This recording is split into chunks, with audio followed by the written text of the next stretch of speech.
O texto de hoje é um texto de encorajamento, texto que nos move à perseverança e a guardar o nosso coração de toda incredulidade, de toda rebeldia. Hebreus capítulo 3. A palavra de hoje, irmãos, assim como toda a carta de Hebreus, ela fala sobre a superioridade de Cristo e a necessidade da fé nele. Capítulo 3, versículo 1 fala: Por isso, santos irmãos, que participais da vocação celestial, considerai atentamente o enviado, sumo sacerdote da nossa confissão, Jesus, o qual é fiel àquele que o constituiu, como também o era Moisés em toda a casa de Deus. Jesus, todavia, tem sido considerado digno de tanto maior glória do que Moisés, quanto maior honra do que a casa tem aquele que a estabeleceu. Pois toda casa é estabelecida por alguém, mas aquele que estabeleceu todas as coisas é Deus. E Moisés era fiel em toda a casa de Deus como servo, para testemunho das coisas que haviam de ser anunciadas. Cristo, porém, como filho em sua casa, a qual casa somos nós, se guardarmos firme até ao fim a ousadia e a exultação da esperança. Vamos fazer uma pausa, meus irmãos, porque o texto começa falando de algo e logo passa para um encorajamento à perseverança. Lembra que eu disse para vocês que a carta aos Hebreus é uma carta que fala sobre Cristo superior a tudo e todos. A igreja de Cristo, ela rapidamente pode se perder no culto dos anjos, no culto dos patriarcas, no culto dos heróis da fé, no culto dos líderes ainda presentes. A igreja pode cultuar a tradição, a liturgia, os ofícios, as datas, as festas, pode cultuar tudo. Rapidamente a religião, ela se prende a tudo que é prático e o coração pode se desviar de Jesus. O escritor aos Hebreus, ele percebeu que com o tempo, o coração dos cristãos se desviou do Cristo. E eles estavam assim, presos a tudo. E quando você se enche de tudo, o que é essencial diminui. Imagine, irmãos, a igreja, ela é o santuário de Cristo. E se a gente começar a colocar no que é de Cristo outras coisas, Cristo sai de cena. Não é o que aconteceu na religião tradicional do Brasil? A religião, ela é teoricamente cristã, mas como há muito adereço, há muita tradição e há muitos heróis e ícones da fé ali dentro, rapidamente Jesus, ele desaparece no meio de tudo aquilo. A igreja, ela tende a esse fracasso quando Cristo, ele é tirado do foco. No caso da carta aos Hebreus, os hebreus, eles tinham atração pelas suas tradições do passado. As aparições dos anjos, o sacerdócio, o templo, o sacrifício dos animais e o que diríamos de Moisés. Moisés é aquele que deu a lei. O judaísmo não começou com Moisés. Teoricamente, ou de uma maneira mais honesta, a religião dos judeus nasce com Abraão, mas é com Moisés que ela toma forma. Abraão deu o exemplo da fé.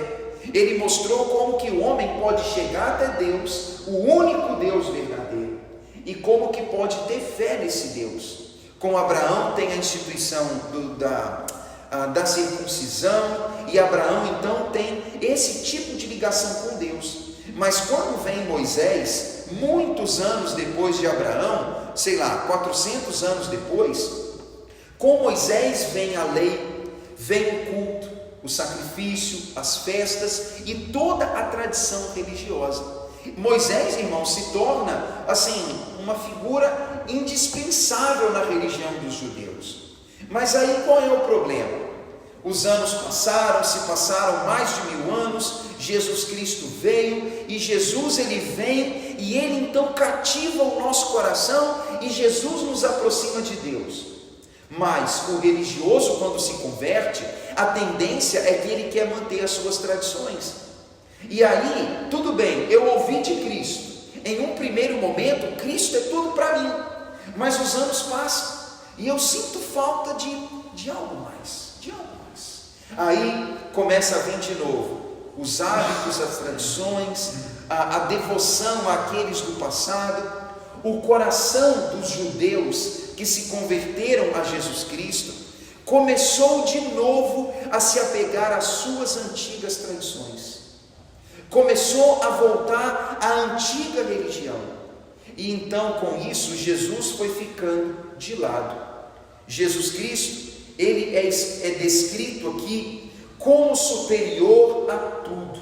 O escritor da carta diz: meus irmãos, vocês participam da vocação celestial. Irmãos, falar da vocação celestial tem a ver sobre aquele que veio do céu para a terra.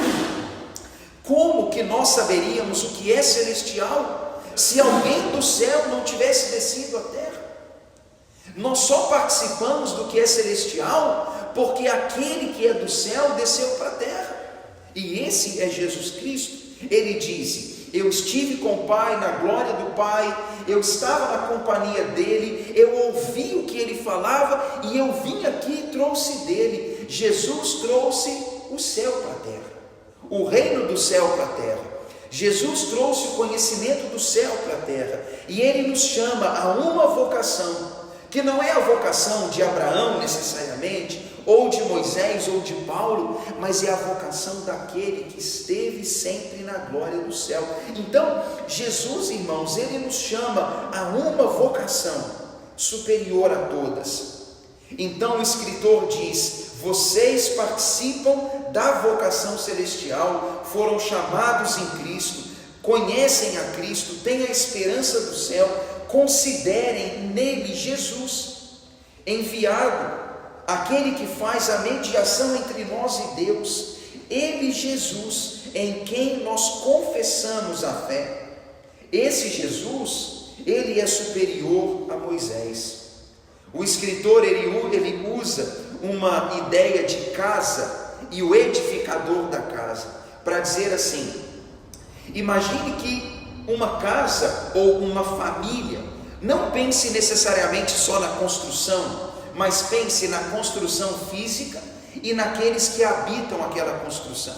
Ele diz: uma casa é algo precioso, mas aquele que edificou a casa é superior. Aquele que deu origem àquela casa é mais nobre. Ou seja, quem estabelece algo é superior àquilo que foi estabelecido.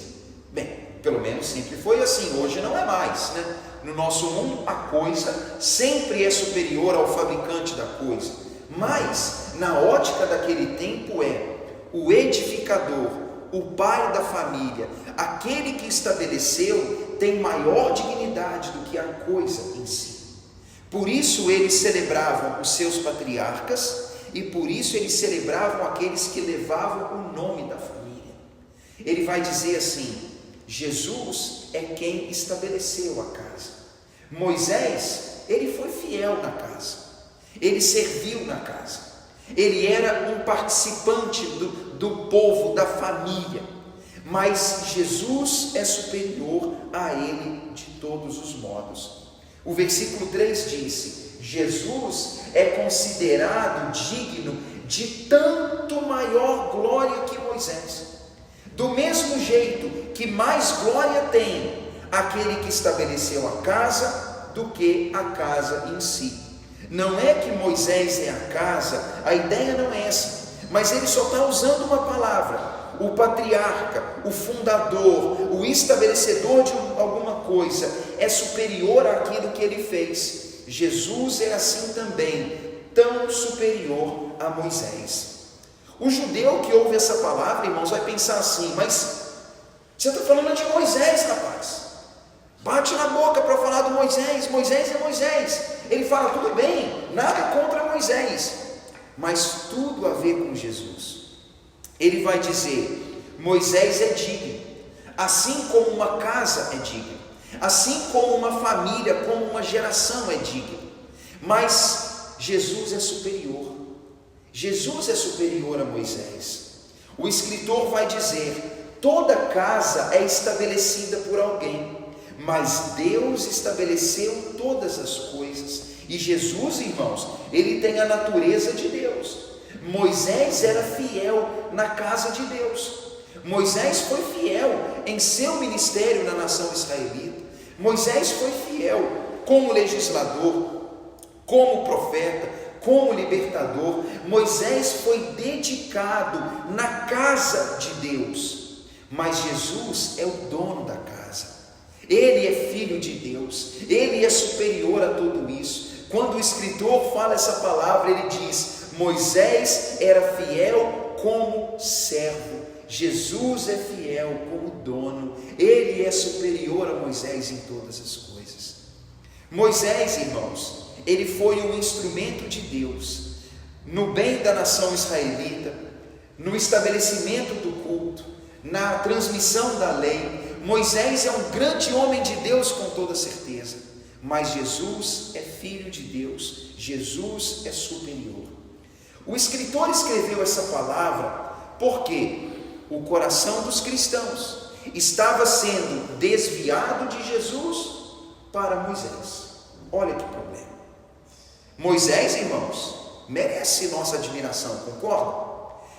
Mas Jesus, é filho de Deus. Ele é o enviado de Deus. Ele é aquele que estava no princípio com Deus. Ele é o Criador de todas as coisas. Jesus, ele não pode ser comparado com Moisés, porque Jesus é superior a todas as instituições humanas, mesmo aqueles grandes homens a quem admiramos. E é por isso que o escritor diz no versículo 5: Moisés era fiel em toda a casa de Deus, ou seja, no povo e no serviço, como servo, para ser testemunho das coisas que seriam anunciadas. Cristo, porém, não como servo, como filho em sua casa. Olha o jogo de palavras do versículo 5 e 6. Moisés fiel na casa de Deus. Jesus está na sua casa. Moisés como servo, o Cristo como filho. Então veja, Moisés é servo nas coisas de Deus. Jesus é filho naquilo que é dele, porque o que é do Pai é também do Filho. Jesus, irmãos, ele precisa ser sempre colocado na posição de superioridade. O versículo 6 fala que a casa, qual é a casa? Quem é a casa? A casa somos nós. Olha que palavra impressionante. Moisés serviu na casa de Deus.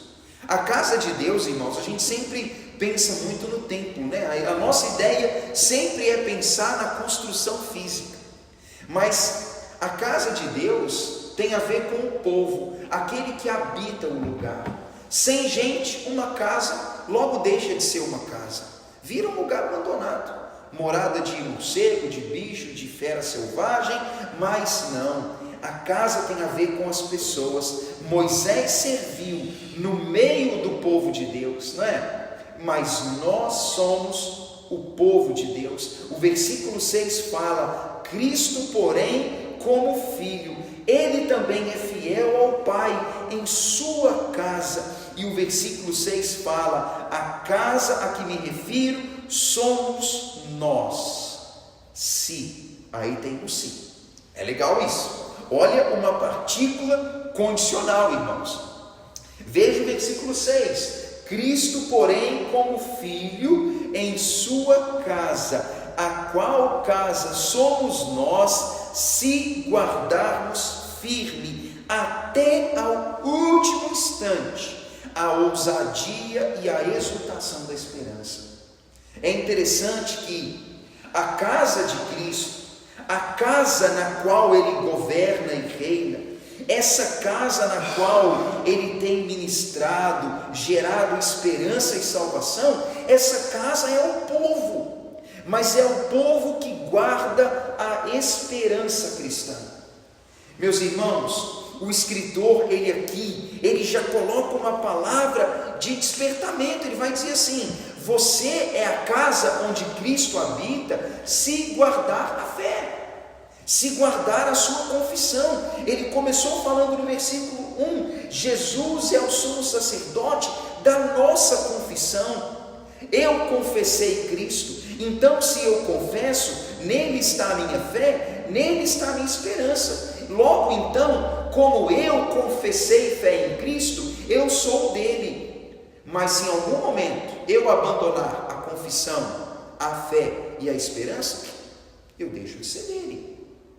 Aquilo a que eu me confesso e me entrego, a que eu me devoto, é aquilo a que passo a pertencer. Se eu confesso Cristo como meu Senhor, aquele em quem está a minha fé, em quem repousa a minha esperança, é dele que sou. Mas se eu fizer isso com outro, ou qualquer outra coisa, é aquilo a que me devoto. E o problema aqui, meus irmãos, é que o escritor da carta, ele vê os cristãos abandonando a sua devoção a Cristo. E esse é um problema. E o escritor vai apelar nisso o tempo todo. O nosso coração, ele é cativado muito facilmente para coisas que logo se tornam nosso ídolo, né? Por exemplo, se alguém está idolatrando Moisés é colocado como ídolo. O próprio Jesus vai falar o perigo do dinheiro ou qualquer outra coisa que toma o lugar do nosso coração e rouba de nós a esperança cristã, rouba de nós a fidelidade. Irmãos, é interessante que uma palavra que está no versículo 6, quando fala sobre essa esperança que gera ousadia, que gera júbilo, que produz firmeza, aqui há uma coisa assim, que imagine, quando Cristo é Senhor da nossa vida, nele está a nossa fé, nele está o nosso coração, nele está a nossa fonte de alegria, mas nele também está toda a nossa esperança. Quando fala esperança, irmãos, é uma palavra bem geral para falar assim, ele é assim, aquilo ou aquele em quem está toda a nossa vida. Ou seja, aquilo que eu espero, aquilo que eu aguardo, aquilo que me mantém assim, sei lá, igual alguém que está afogando no mar e está agarrado assim naquela boia que fala, a minha vida depende disso. Não é assim só alguém que eu espero como uma visita que vai vir na minha casa um dia, mas a palavra esperança, ela carrega aquela ideia daquele em quem toda a minha vida está depositada e que sem ele não há nada. A Bíblia fala muito no Novo Testamento sobre essa esperança que o cristão tem no Cristo e que ela tem tudo a ver com a minha fé nele, o meu coração nele. Se eu tirar o meu coração de Cristo e colocar, por exemplo, a minha esperança no dinheiro, ou colocar a minha esperança, a minha vida, depositá-la para que Moisés seja aquele que vai ser o meu Salvador e aquele que vai cuidar da minha vida, da minha eternidade, olha o grande problema. Seria como alguém que coloca sua vida, seu futuro, a sua eternidade, tudo que o envolve em alguém ou alguma coisa que não Cristo. Esse é um grande problema.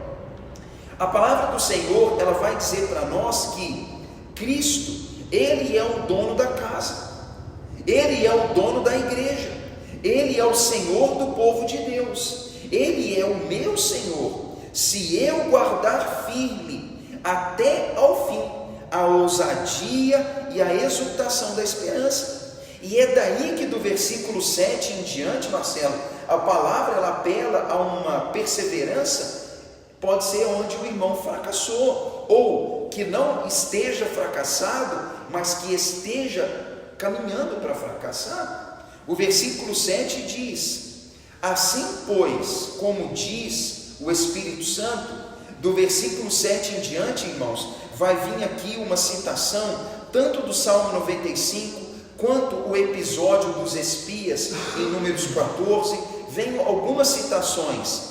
Assim, pois, como diz o Espírito Santo, hoje, se ouvirdes a sua voz, não endureça o coração, como foi no dia da provocação, no dia em que o povo tentou a Deus no deserto, onde os seus antepassados tentaram a Deus e o colocaram à prova, e eles viram as obras de Deus por 40 anos. Por isso, Deus se indignou contra aquele povo e disse: estes sempre erram no coração.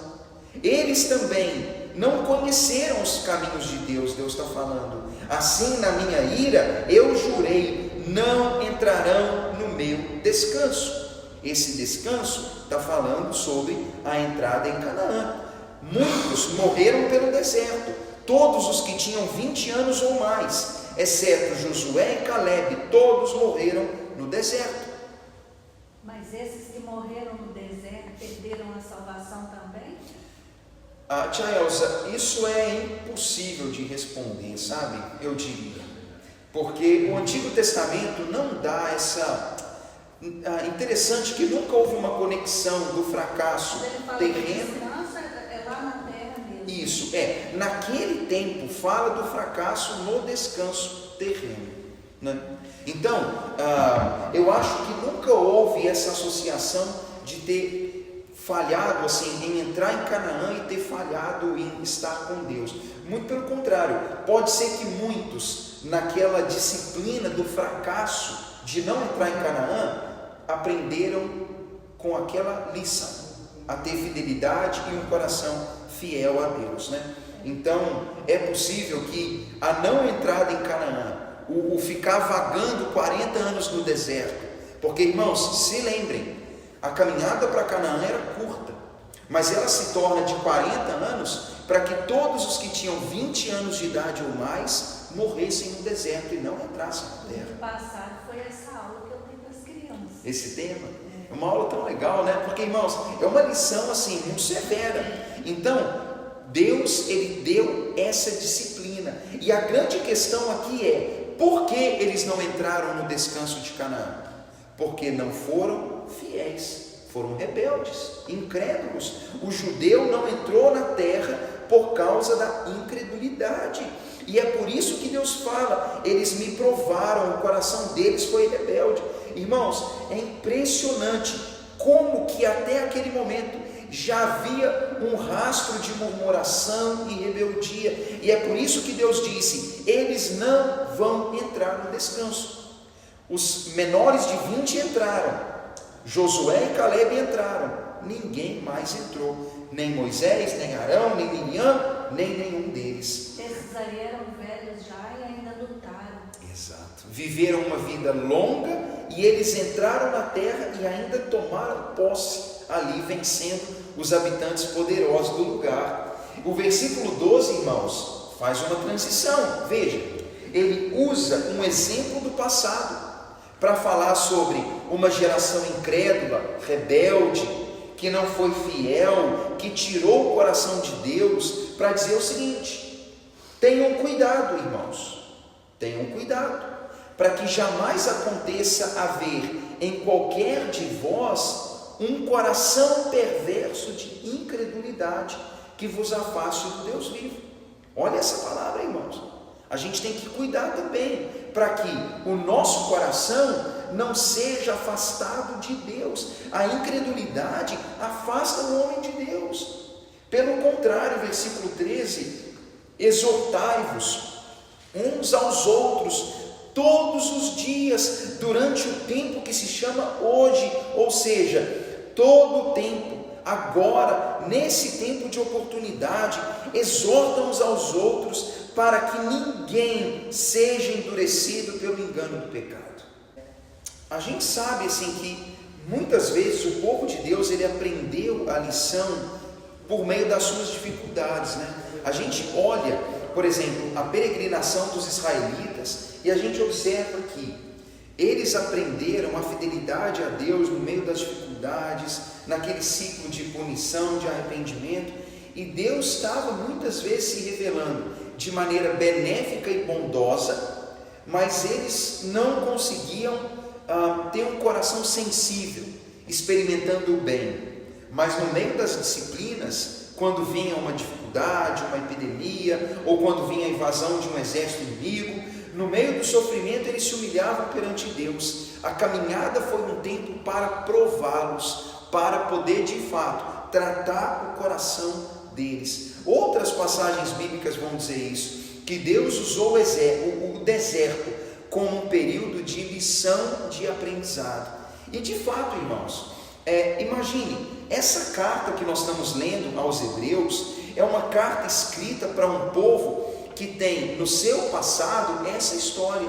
Então é por isso que o livro usa o tempo todo o passado, as experiências, porque eles sabiam, eles carregavam aquilo como a sua história, e é por isso que o tempo todo cita salmos, cita passagens, vão citar passagens para que o povo possa aprender com os erros dos antepassados. E de fato aqui, meus irmãos, o que nós estamos falando eu vou tirar o coração de Cristo e vou colocar o coração em Moisés? Eu vou tirar o meu coração de Cristo e vou colocar o coração em outra coisa? Se eu fizer isso, é a mesma coisa que aconteceu no passado. O povo se rebelou contra Deus, tirou o coração de Deus e colocou o coração nas coisas humanas, e eles morreram no deserto. A palavra agora se eu tirar o meu coração de Cristo e colocar o meu coração em outra pessoa, eu também vou fracassar. Mas o descanso agora não é mais Canaã. O descanso agora está falando do descanso eterno. Nós vamos continuar a leitura para concluir o capítulo, e vocês vão observar, meus irmãos. Olha o versículo 12. Tenha cuidado, irmãos, tenham cuidado. Jamais aconteça que em qualquer um de nós haja a perversidade da incredulidade no coração, porque a incredulidade vai nos afastar do Deus que está vivo. Pelo contrário, exortem, encorajem uns aos outros todos os dias no tempo presente, para que nenhum de nós seja endurecido pelo engano do pecado, porque nós nos tornamos participantes de Cristo.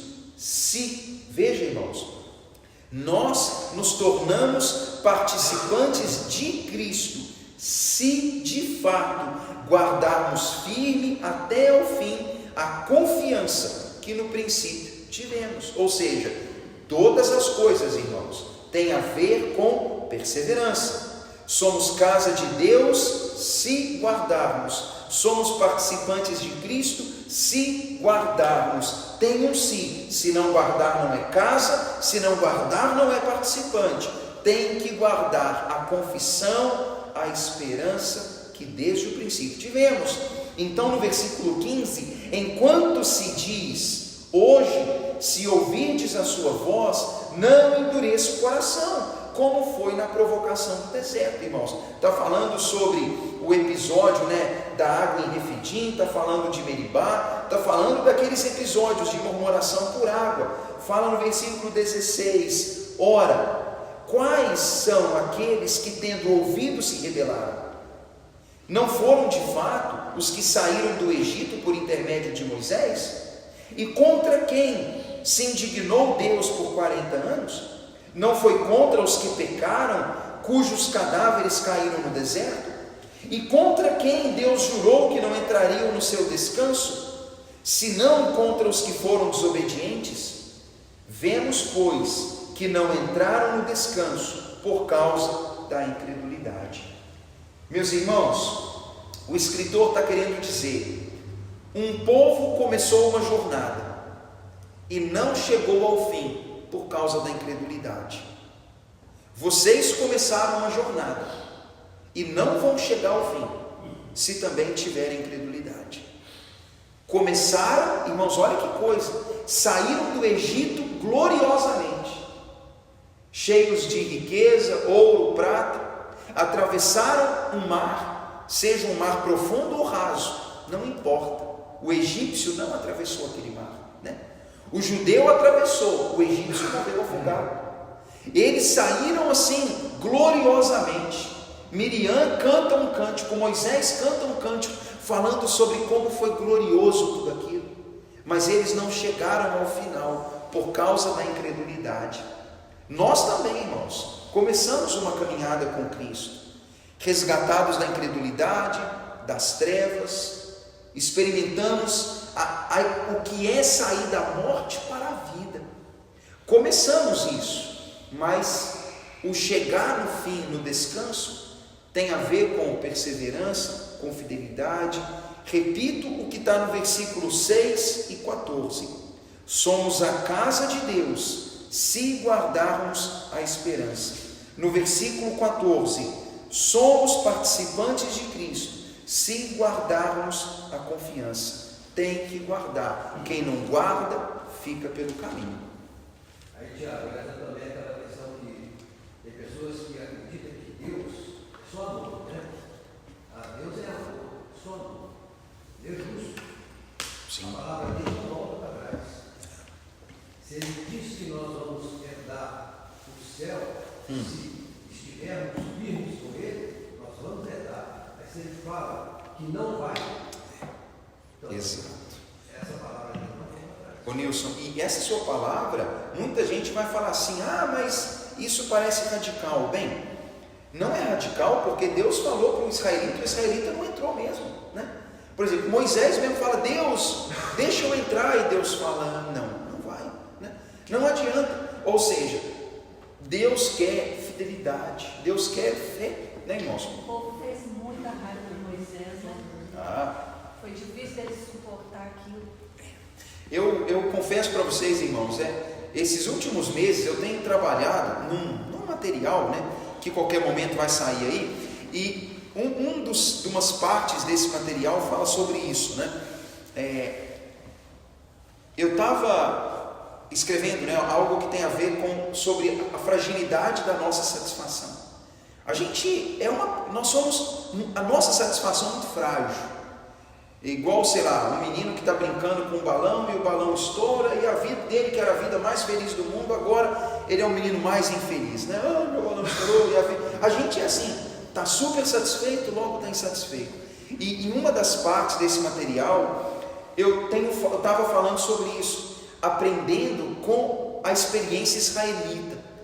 E eu estava lendo os capítulos e estava fazendo uma abordagem sobre a murmuração no deserto. E olha, se você perceber o quanto fala de murmuração, de ingratidão, é um negócio impressionante. Os primeiros meses da caminhada são marcados por uma intensa murmuração. E é engraçado é que murmura hoje por algo que eu fui provido ontem, né? O tempo todo. E tudo isso, irmãos, demonstra falta de fé e confiança, né? A gente observa que não é só um pedido, falar: Deus, estou com fome. Não é. A murmuração, ela tem a ver com uma dúvida sobre o caráter do outro, né? Tem a ver com algo que está no coração. Não é alguém que está com o estômago vazio e pede comida. A murmuração, ela tem a ver com um coração insatisfeito, uma dúvida sobre se posso confiar no que o outro disse ou não. Quando murmuro contra Deus, eu estou duvidando de quem Ele é, estou sendo arrogante. Isso é muito perigoso. E o israelita falha, porque murmura contra Deus. No meio da murmuração estava a incredulidade, e o escritor diz: a incredulidade é algo perverso. Irmãos, a nossa caminhada não é de Egito a Canaã. A nossa caminhada não é de ter nascido numa casa humilde para morar numa casa bonita. Nossa caminhada não é essa. Nossa caminhada, irmãos, é de um mundo de trevas para uma habitação com Cristo. É algo muito mais complicado. Ascender na vida, tudo isso é fácil. Sair do Brasil, morar na Suíça, isso é fácil. Irmãos, sair de um contexto ruim para um contexto humanamente favorável não é tão difícil assim. Mas agora, peregrinar no mundo de trevas, em um mundo de muitas atrações, um mundo que nos seduz o que está aqui dentro, a nossa natureza, e conseguir caminhar do princípio da nossa salvação até o final é muito difícil, não é verdade? Sem ficar pelo caminho, vencendo tudo isso. O capítulo 3 é um capítulo que apela à fidelidade.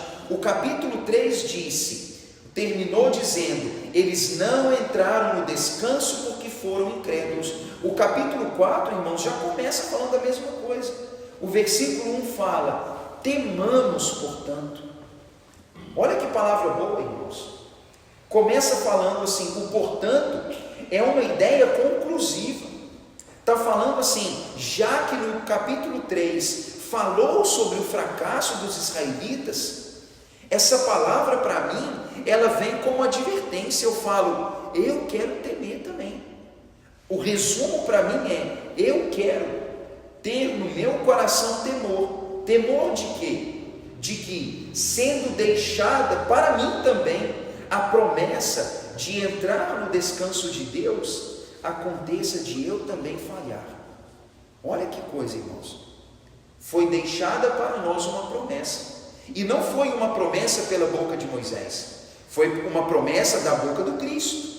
Em seus últimos dias, a promessa dele é: eu vou levá-los para o meu descanso. Vou preparar morada, voltarei para vocês, vocês estarão comigo, experimentarão a glória eterna. A promessa de descanso, ela foi nos dada pelo próprio Filho de Deus. Então agora, o nosso temor deve ser de que, tendo recebido a promessa de Jesus, que nós também falhemos. Nós precisamos, irmãos, perseverar até o final. Essa é a palavra para nós, até o final. Começamos, imagine, o nosso Egito foi outro. Sabe o que eu faço quando eu estou desanimando? Eu volto lá no início da minha conversão, o que eu senti. E tudo que Deus fez depois daquilo ali. Isso me anima outra vez e eu vou continuando. Se a gente esquecer o início do que Deus fez por nós, nosso coração falha. É engraçado que alguns aqui foram salvos de um ambiente religioso, irmãos. E a gente fala assim, eu era uma pessoa boa, porque a gente era religioso. E a gente se achava, mas a gente vivia vazio, uma religiosidade não satisfatória. A gente fala, eu não quero voltar para uma vida religiosa sem intimidade com Deus. Mas olha o testemunho de outros que foram resgatados do lamaçal mesmo. Gente que estava na sarjeta, vivendo uma vida miserável, uma vida ruim. E imaginar que alguém que foi tirado assim da lama mesmo, vai voltar para ela, né? A gente fala, olha, mas se a gente não conservar um coração íntegro e continuar olhando para Deus firmemente, sem perceber, a gente volta lá, a gente olha e fala, nossa, eu estou na mesma lama que estava lá naquele tempo, só que agora eu estou consciente.